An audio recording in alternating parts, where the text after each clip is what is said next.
નમસ્કાર, આપ જોઈ રહ્યા છો નેશન પ્લસ ન્યૂઝ. હું છું આપની સાથે હેતલ વગર. વડોદરા મહાનગરપાલિકામાં એક સાંધે ત્યાં 13 તૂટે જેવો ઘાટ સર્જાયો છે, જેમાં શહેરમાં ભૂવો પડવાનો સિલસિલો યથાવત જોવા મળી રહ્યો છે. વડોદરા મહાનગરપાલિકામાં એક સાંધે ત્યાં 13 તૂટે જેવો ઘાટ સર્જાયો છે, જેમાં શહેરમાં ભૂવો પડવાનો સિલસિલો યથાવત જોવા મળી રહ્યો છે.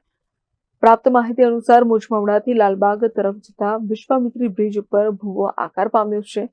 પાલિકાની તકલાદી કામગીરીની પોલ ઉઘાડી પડી છે, તો વિસ્તારના આગેવાનોએ અકસ્માત ટાળવા ભૂવો કોર્ડન કર્યો છે. તકલાદી મટીરીયલ વાપરી રોડ બનાવવામાં આવ્યો હોવાના સ્થાનિકો દ્વારા આક્ષેપ કરવામાં આવ્યા છે.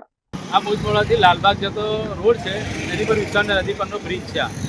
આ નદી પર સમજો કે બ્રિજને જે ચાલુ થાય ને પોઈન્ટ, જે બ્રિજનો પોઈન્ટ એની પર જ આ ભૂવો પડ્યો છે. એટલે નીચે પિલ્લર બી દેખાવા લાગ્યો છે. નીચે તો જે બ્રિજનો પિલ્લર હોય એ બી દેખાવા લાગ્યો. થોડી માટી ઘસશે ને તો પાણી દેખાવા લાગશે, એવું છે અહીંયા સિચ્યુએશન.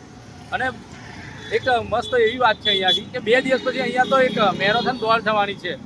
અહીંયાથી લોકો સવારમાં દોડવાના છે. વહેલી તકે કોર્પોરેશન આવીને આ ભૂવાનું પુરાણ કરે, નહીં તો અહીંયા કોઈ દુર્ઘટના સર્જાઈ, જેમ માંજલપુરમાં સર્જાઈ જેવી કે સર્જાઈ ગઈ તો જવાબદાર કોણ લેવાનું છે? ત્યાં પૈકી આ થદ્દર જ કરી દેવાના છે કંઈ થશે તો. અને આ ભૂવાની નવાઈ નથી રહી. વોર્ડ નંબર 12માં તો ઘડીએ કારું નિરાકરણ આવશે.